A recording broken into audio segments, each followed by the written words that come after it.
Hallelujah.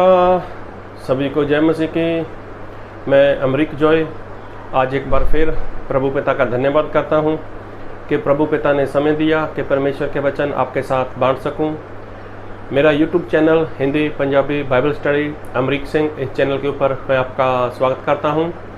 अगर अभी तक आप लोगों ने मेरे चैनल को सब्सक्राइब नहीं किया तो आप मेरे इस चैनल को सब्सक्राइब कर लें, साथ में जो बेल आइकन है उसको टच कर लें ताकि आने वाले हर नए वीडियो का नोटिफिकेशन, उसकी जानकारी आपको तुरंत मिलने पाए और आप मेरे साथ इस वीडियो के अंत तक बने रहें। तो वीडियो पसंद आए इसको शेयर करना, कमेंट करना, लाइक करना। नहीं पसंद आए तो कोई बात नहीं, आप इसको डिसलाइक करना, पर जो भी करना पूरा वीडियो देखने के बाद ही फैसला करना। तो आज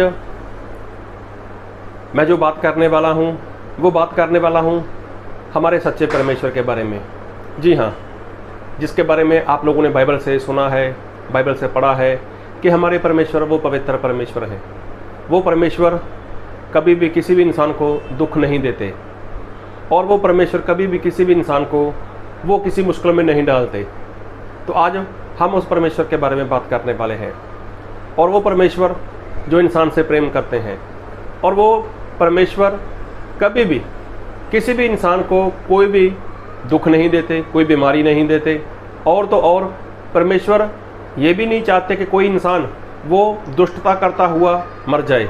लेकिन परमेश्वर तो इंसान को बचाना चाहते हैं, इंसान से प्रेम करते हैं। लेकिन मैं जो बात करने वाला हूँ उस बात को ध्यान से सुनना और समझना। हो सकता है ये बात आपके दिलो दिमाग में ना बैठे, दिलो दिमाग में नहीं बैठेगी। उसका कारण मालूम क्या है?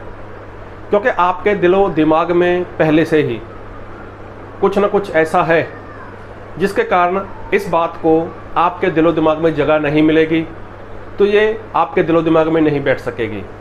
अगर आप चाहते हो कि आपके दिल में, आपके दिमाग में ये बात काम करे, तो थोड़ी सी जगह, बस थोड़ी सी जगह, मैं ज़्यादा नहीं कहूँगा, थोड़ी सी जगह इस बात के लिए आपको अपने दिलो दिमाग में रखनी होगी। तो लेकिन जो भी आपने आज तक सुना है, थोड़ी सी उसको बाहर निकाल कर सिर्फ ये बात के ऊपर ध्यान देना। और बात क्या है वो मैं बताऊंगा आपको, और मैं बाइबल से ही बात करने वाला हूं। तो ज़्यादातर लोग बोलते हैं कि परमेश्वर ने मिस्र देश में ढेर सारे चिन्ह चमत्कार किए थे, लेकिन मैं ऐसा कहना चाहता हूं कि परमेश्वर ने मिस्र देश में कोई भी चमत्कार नहीं किया, कोई भी चिन्ह चमत्कार परमेश्वर ने मिस्र देश में नहीं किया। देखा, चौंक गए, हो गए हैरान।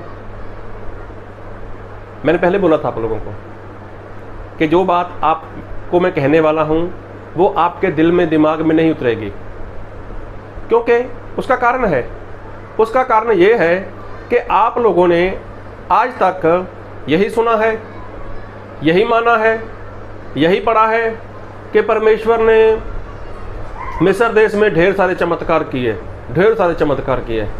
लेकिन मैं भी तो बाइबल की बात करूंगा, मैं भी तो बाइबल से बाहर नहीं जाने वाला। मेरी ढेर सारी वीडियो यूट्यूब के ऊपर पड़ी हैं, आप कोई भी वीडियो देखना, लेकिन मैं बाइबल से बाहर की बात नहीं करूंगा। लेकिन मैं जो बात करूंगा बाइबल से ही बात करूंगा। तो जब आपने सुना है, तो जब आपने सुन रखा है, जो भी सुन रखा है, लेकिन जब आप बाइबल पढ़ोगे ना, तो आपको जो पढ़ना है वो नहीं पढ़ोगे, लेकिन जो सुना हुआ है उसके हिसाब से आप पढ़ोगे, उसके हिसाब से आप पढ़ोगे। लेकिन मुझे बता सकते हो कि परमेश्वर ने मिस्र देश में कहाँ पर चमत्कार किया, कहाँ पर चिन्ह चमत्कार किया? कोई बता सकता है मुझे? अगर आज तक आपने ऐसा सुना है, ऐसा मानते हो, ऐसा पढ़ा है, तो मुझे कमेंट में बताना कि परमेश्वर ने कहाँ पर चमत्कार किया। और तो और चमत्कार किसको बोलते हो आप? किसको चमत्कार बोलते हो? चिन्ह चमत्कार किसको बोलते हो? जी हाँ, चमत्कार तो उसको बोलेंगे ना जब इंसान कोई दुख में है, कोई बीमारी में है, कोई कर्जे में फंसा हुआ है, या तो कोई इंसान खाट से नहीं उठ पा रहा, जहाँ जो इंसान के लिए मुश्किल सा काम है वो इंसान के लिए काम परमेश्वर करें, तो उसको क्या बोलते हैं? चमत्कार बोलते हैं। किसी कोढ़ी को शुद्ध कर देना, अंधे को आंखें मिल जाएं, बहरा सुनने लगे, जो 38 साल से इंसान उठ नहीं सकता, चल नहीं सकता, वो इंसान अपनी खाट उठाकर चलना फिरना शुरू कर दे। एक लकवे का मारा हुआ इंसान जिसको घर की छत तोड़कर प्रभु यीशु के सामने रख दिया जाए, वो इंसान सभी भीड़ के बीच अपना खाट उठाकर वो वहाँ से निकल जाए। एक मुर्दा इंसान जिसको मरे हुए 4 दिन हो जाएं, उसको प्रभु यीशु जिंदा कर दें, तो चमत्कार तो उसको बोला जाएगा। 5-5 हजार लोगों को खाना खिलाया जाए और इतना खाना कहीं पर हो भी ना, फिर भी प्रभु यीशु मसीह के पास जो रोटी और जो मछली है उसको तोड़कर प्रभु यीशु ने आशीष प्रार्थना की और लोगों को खाना दिया और लोगों ने भर पेट खाया। पुरुषों ने भी खाया, स्त्रियों ने भी खाया, बच्चों ने भी खाया, फिर भी खाना बच जाए, इसको चमत्कार बोलते हैं। लेकिन मैं पूछना चाहता हूँ कि मिस्र देश में ऐसा कौन सा चमत्कार था जो परमेश्वर ने, मतलब प्रभु यीशु ने वहाँ पर किया? मिस्र में तो कोई ऐसा चमत्कार है ही नहीं। आप ऐसा मत बोलना, ऐसा मत सोचना कि मैं कौन सी बहकी बातें कर रहा हूँ। अरे नहीं, मैं सही बोल रहा हूँ। मिस्र देश में परमेश्वर ने चमत्कार नहीं किया। चमत्कार होता है जब किसी इंसान को दुख से, जब किसी इंसान को बीमारी से, जब किसी इंसान को कैसे भयानक से रोग से, शैतान के बंधन से, किसी मौत से और भी ढेर सारी मुश्किलों से इंसान को आज़ादी मिलती है।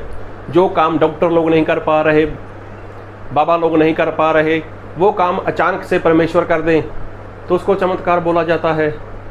लेकिन मिस्र देश में कौन सा चमत्कार था? आज ज़्यादातर सभी लोग बोलते हैं कि परमेश्वर ने मिस्र देश में ढेर सारे चमत्कार किए, लेकिन ऐसा नहीं है। कैसे जानना चाहोगे तो कुछ मत करना, पूरा वीडियो देख लेना, समझ आ जाएगा। आप लोग जानते हो मूसा के बारे में। मूसा को परमेश्वर ने वहाँ पर भेजा था और साथ में उसका भाई हारून उसके साथ मिलकर उन लोगों ने काम किया। और काम क्या किया? मैं एक वचन पढ़ूंगा आपके लिए और मैं पढ़ूंगा आपके लिए भजन संहिता उसका 78 वचन, जबूर 78 उसके पढ़ूंगा मैं आपके लिए 44 वचन से। अगर मैं 43 वचन पढ़ूं तो ध्यान से सुनना कि उसने कैसे अपने चिन्ह मिस्र में और अपने चमत्कार स्वान के मैदान में किए थे। यहाँ पर लिखा है कि परमेश्वर ने अपने चिन्ह और चमत्कार परमेश्वर ने वहाँ पर किए। हम पढ़ेंगे पूरा वचन इसके 44 वचन में, भजन संहिता 78 उसका 44 वचन। उसने तो मिस्रियों की नदियों को लहू बना डाला और वह अपनी नदियों का जल पी ना सके। उसने उनके बीच में ढांस भेजे जिन्होंने उन्हें काट खाया, और मेंढक भी भेजे जिन्होंने उनका बिगाड़ किया। उसने उनकी भूमि की उपज कीड़ों को और उनकी खेती बाड़ी टिड्डियों को खिला दी थी। उसने उनकी दाखलताओं को ओलों से और उनके गूलर के पेड़ों को बड़े बड़े पत्थर बरसाकर नष्ट किया। उसने उनके पशुओं को ओलों से और उनके ढोरों को बिजलियों से मिटा दिया। उसने उनके ऊपर अपना प्रचंड क्रोध और रोष भड़काया और उन्हें संकट में डाला और दुखदायी दूतों का दल भेजा। उसने अपने क्रोध का मार्ग खोला और उनके प्राण को मृत्यु से ना बचाया, परंतु उनको मरी के वश में कर दिया। उसने मिस्र के सब पहलौठों को मारा जो हाम के डेरों में पौरुष के पहले फल थे। अब देखो यहाँ पर यह बात हो रही है वही मिस्र देश के बारे में कि परमेश्वर ने वहाँ पर ढेर सारी विपत्तियाँ डाल दी। पानी का लहू बहा दिया, पानी का लहू बना दिया।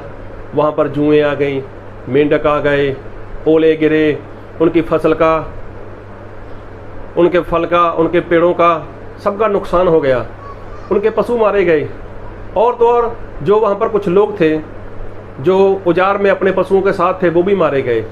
कितना कुछ हुआ वहाँ पर मिस्र देश में, कितना कुछ हुआ। और तो और वो लोग दुखी हुए। और तो और यहाँ पर लिखा है उसके 78 वचन भजन संहिता जबूर 78 उसके 49 वचन में, उसने उनके ऊपर अपना प्रचंड क्रोध और रोष भड़काया। देखो यहाँ पर परमेश्वर की बात हो रही है। परमेश्वर ने अपना क्रोध उनके ऊपर भड़काया और उन्हें संकट में डाला। किसमें? संकट में, दुख में, पीड़ा में डाला और दुखदाई दूतों का दल भेजा। उसने अपने क्रोध का मार्ग खोला और उनके प्राणों को मृत्यु से न बचाया, परंतु उनको मरी के वश में कर दिया। उसने मिस्र के सब पहलूठों को मारा। देखो, अब किसी के घर में किसी का बच्चा, जो बड़ा बेटा हो, बड़ा बच्चा हो, वो मर जाए तो क्या चमत्कार है? परमेश्वर चाहते तो उन लोगों को बचा सकते थे मौत से, परमेश्वर ने नहीं बचाया। जुएं आ गई, मेंढक आ गए, टिड्डी, और भी कितना कुछ हुआ वहाँ पर। अब मैं एक एक बात की बात करूँगा, वीडियो चला जाएगा लंबा। लेकिन बताओ, इसमें एक भी मुझे ऐसी बात बता दो कि ये चमत्कार वाली बात थी। चमत्कार तो था तब जब परमेश्वर ऐसा शत्रु शैतान को करने से मना करते, लेकिन परमेश्वर ने ऐसा कुछ नहीं किया। इसके विपरीत क्या हुआ? इसके उल्ट क्या हुआ कि वहाँ के लोग, जो राजा था, वहाँ की जो प्रजा थी, फिरौन राजा और उसके लोग, वो परेशान होते थे। वो परेशान होते थे जब जुएं आ गई, मेंढक आ गए, पानी नहीं पी सके, और भी कितना कुछ उनका नुकसान हुआ। नुकसान हुआ तो क्या वो लोग खुश थे? अरे वो लोग दुखी थे, वो लोग परेशान थे। तो इसमें चमत्कार वाली बात थी नहीं। ये कोई चमत्कार नहीं है। चमत्कार जब होता है ना तो इंसान आनंद करता है। जब चमत्कार होता है तो तब इंसान खुशी करता है, आनंद मनाता है। लेकिन ये कौन सा चमत्कार था? हर बार जब भी कोई ऐसा विपत्ति आई, जब भी कोई ऐसी मुश्किल आ पड़ी मिस्र के लोगों के ऊपर, तब वो लोग मूसा और हारून को याद करते थे। फिरौन राजा उसको याद करता था और बोलता था, क्षमा करो, ऐसा करो, वैसा करो, हमें बचाओ इससे। तो देखो, वो परेशान होते थे। तो चमत्कार से कोई परेशान नहीं होता, अद्भुत काम से कोई परेशान नहीं होता। लेकिन मिस्र का जो राजा था फिरौन, वो परेशान हुआ। उसकी जो राजा की जो सेना थी, मिस्र देश की जो सेना थी, क्या वो परेशान नहीं हुए? परेशान हुए। कैसे? एक वचन और पढ़ देता हूँ आपके लिए, और मैं पढ़ूंगा आपके लिए भजन संहिता जबूर 105 उसके 38 वचन से। उनके जाने से मिस्री आनंदित हुए, क्योंकि उनका डर उनमें समा गया था। देखो क्या लिखा है बाइबल में? उनके जाने से मिस्री लोग क्या हुए? आनंदित हुए।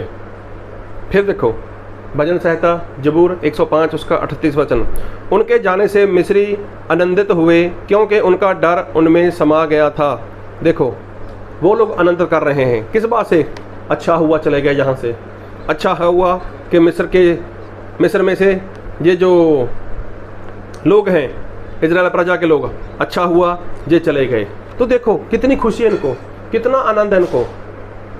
तो जो आनंद उनके जाने से हुआ, तो मुझे बताओ, जाने से आनंद कब होता है? जब कोई दुखी हो, जब कोई परेशान हो। तो मिस्री लोग इनसे दुखी हो गए थे। इनके परमेश्वर ने जो वहाँ पर काम किए थे, इजराइल के परमेश्वर ने, वो सारे कामों से ये लोग दुखी हो गए थे। उनके बच्चे मारे गए, उनके ऊपर दुख आ गया, पानी का लहू बन गया, नहीं कुछ कर पाए, नहीं कुछ पी पाए, वहाँ पर अंधकार रहा, बहुत कुछ हुआ वहाँ पर। लेकिन ये चमत्कार नहीं था। लेकिन जब इंसान पढ़ता है बाइबल, तो जो पहले से सुन रखा है, इंसान के दिलो दिमाग में वही बैठा हुआ है कि परमेश्वर ने वहाँ पर चमत्कार किए। तो आज ऐसा चमत्कार अगर आपके लिए हो तो क्या आप खुश होगे? मैं कोई किसी को श्राप नहीं दे रहा, मैं बता रहा हूँ ऐसा। अगर ये चमत्कार में से एक भी चमत्कार आपके लिए हो जाए, मेंढक आपके घर में आ जाएं, जुएं आपके घर में आ जाएं, सिर्फ आपके घर का पानी लहू बन जाए, आप नहा पी सको, तो क्या खुश होगे आप? सिर्फ आपके ही घर में अंधकार रहे तो क्या खुश होगे आप? नहीं, आप खुश नहीं रहने वाले। तो खुशी चमत्कार देता है, अद्भुत सा काम होता है, तब खुशी मिलती है। लेकिन मिस्री लोग, वो तो बहुत दुखी थे, वो बहुत परेशान थे, और उन लोगों ने आनंद किया, खुशी मनाई इस बात से। और फिर के वचन पढ़ूंगा, निर्गमन उसके 12 अध्याय उसके 33 वचन से। मिस्री जो कहते थे हम तो सब मर मिटे हैं, उन्होंने इस्राएली लोगों पर दबाव डालकर कहा, देश से झटपट निकल जाओ। देखो मिस्री लोगों ने ऐसा कहा, हम मर गए, हम तो मर गए, हम मर जाएंगे, हम मिट जाएंगे। उन लोगों ने क्या किया, इजरायली लोगों के ऊपर दबाव डाला, प्रेशर बनाया, उनके ऊपर दबाव डाल दिया उनके ऊपर, और उनको बोला इस देश से झटपट निकल जाओ, भाग जाओ जहां से। तो क्यों, दुखी थे ना, परेशान हो रहे थे, हर बार नई विपदा, हर बार नई मुसीबत, हर बार नई विपत्ति, हर बार हर विपत्ति का सामना करना पड़ रहा था। कितने परेशान, कितने दुखी। लेकिन क्या कहें, जाओ, भाग जाओ जहां से, निकल जाओ जहां से, निकल जाओ जहां से। उन लोगों ने दबाव बनाया, किसके ऊपर, इजराइल प्रजा के लोगों के ऊपर। और बाइबल में लिखा है, निर्गमन उसके 11 वचन, निर्गमन 11 अध्याय उसका 1 वचन से, फिर यहोवा ने मूसा से कहा, एक और विपत्ति मैं फिरौन और मिस्र देश पर डालता हूँ, उसके पश्चात वह तुम लोगों को वहाँ से जाने देगा, और जब वह जाने देगा तब तुम सबों को नीचे निकाल देगा। अब देखो परमेश्वर ने क्या बोला, मैं विपत्ति ला रहा हूँ। विपत्ति, विपत्ति चमत्कार नहीं है, चमत्कार नहीं है, यह कोई चिन्ह चमत्कार नहीं था। परमेश्वर ने बोला उसके ऊपर विपत्ति आएगी, और अब की बार वो तुम्हें निकाल देगा। लिखा है, और जब वह जाने देगा तब तुम सभी को नीचे निकाल देगा।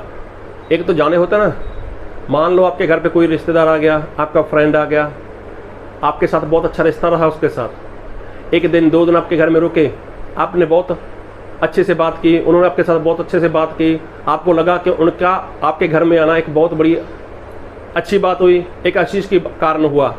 तो जब वो आपके घर से जाएगा तब क्या करोगे आप, उसको निकालोगे थोड़ी, उसको जाने दोगे। कैसे भाई, जाओ फिर आना, खुशी के साथ उसको विदा करोगे। और तो और अपने घर के दरवाजे के तक, जब तक वो गाड़ी में नहीं बैठ जाता, जब तक वो नहीं जाता, तब तक आप वहाँ पर खड़े रहते हो। तो उसको आप पूरे मान सम्मान के साथ भेजते हो। तो इन लोगों ने क्या, इनके बारे में क्या बोला है, वो तुम्हें निकाल देगा। अगर आप हमारे पंजाबी बाइबल की बात करो तो वहाँ पर लिखा है, तुम्हें धक्के देकर तुम्हें वहाँ से निकाल देंगे। कौन, यही फिरौन तुम्हें धक्के देकर वहाँ से निकाल देगा। तो धक्का देकर बाहर निकालना या किसी को ऐसे निकालना, एक तो होता है किसी को मान सम्मान के साथ भेजना, और एक होता है ऐसे निकाल देना, धक्के मारकर निकाल दो उसको बाहर। तो देखो इजराइल प्रजा के लोगों को उन लोगों ने निकाला, मिस्री लोगों ने इजराइल प्रजा के ऊपर दबाव बनाया, जाने दो उनको, भाग जाने दो उनको, निकाल दो यहाँ से। तो देखो ऐसा कोई वहाँ पर चमत्कार नहीं था जिससे मिस्री लोग, जिससे मिस्र देश के जो लोग थे उनके जीवन में ऐसा कोई चमत्कार हुआ। हर बार नई से नई मुसीबत, हर बार नए से नई कोई विपत्ति उनके लिए खड़ी हो जाती थी। हाँ, ऐसा बोलते हैं, ऐसा सुनते हैं, ऐसा कहते हैं, ऐसा सुन रखा है कि परमेश्वर ने मिस्र में ढेर सारे चिन्हों चमत्कार किए। तो चिन्हों चमत्कार जब होता है ना, तो इंसान का जो दिल है वो गार्डन हो जाता है, आनंद के साथ भर जाता है। जब वो शैतान के बंधन से आज़ाद होता है तो वो आनंद के साथ भर जाता है। लेकिन मिस्र देश के लोग तो कितने परेशान, कितने दुखी, कितने मायूस, और तो और उन लोगों ने धक्का देकर उनको बाहर निकाला, उनके ऊपर दबाव डाल दिया, जाओ, भाग जाओ यहां से, निकल जाओ जहां से। तो अगर ये चमत्कार होते तो चमत्कार की वजह से क्या वो लोग परमेश्वर को महिमा नहीं देते? चमत्कार तो हुआ आपके जीवन में, आप नरक के रास्ते पर जा रहे थे, प्रभु यीशु आए आपके जीवन में, प्रभु यीशु ने आपके हालात को देखा, आपके जीवन को देखा, प्रभु यीशु ने आपको प्रेम किया, प्रभु यीशु ने आपके जीवन में चमत्कार किया, आपको दुख से, आपको बीमारी से, आपको रोग से, आपको मौत से प्रभु यीशु ने छुड़ाया है, बचाया है। तो ये चमत्कार है, और उस चमत्कार की वजह से आप कितने आनंद करते हो, कितनी खुशी करते हो। लेकिन मिस्र देश के लोग तो दुखी थे, परेशान थे। वो कोई चमत्कार नहीं था, वो विपत्ति थी, वो दुख था, वो कष्ट था जो उन लोगों के ऊपर आ रहा था। मैं किसी सेवक के निंदा नहीं करने वाला, मैं किसी सेवक के खिलाफ नहीं बोल रहा, लेकिन ऐसा जैसा जैसा सुना ना, जब आप बाइबल लेके बैठोगे तब आपने जो सुना है, जैसा आपने विश्वास किया वैसा ही पढ़ोगे। जो विपत्ति है वो आपको चमत्कार दिखाई देगी। जहाँ पर संकट आया है ना, तो वहाँ पर जैसा आपने लोगों ने सुना है वैसा ही आप पढ़ोगे। हाँ, ऐसा हुआ है, ऐसा परमेश्वर के दास ने सिखाया था। तो आपको संकट और विपत्ति में कोई फर्क नहीं दिखाई देगा, चमत्कार में कोई फर्क नहीं दिखाई देगा। तो इसलिए जब भी परमेश्वर के वचन को पढ़ो, ध्यान से पढ़ो, समझ कर पढ़ो, और जैसा बाइबल में लिखा है वैसा ही विश्वास करो, क्योंकि आज बहुत कुछ हो रहा है संसार में। तो बस एक ही बात कहना चाहूँगा कि परमेश्वर ने मिस्र में कोई भी चिन्ह चमत्कार नहीं किया। चमत्कार आप जान चुके हो, चमत्कार किसको बोलते हैं। तो बस आप परमेश्वर में बने रहो, ईमानदारी के साथ, सच्चाई के साथ। प्रभु आपको इस वचन से बहुत आयत की आशीष दे। आमीन।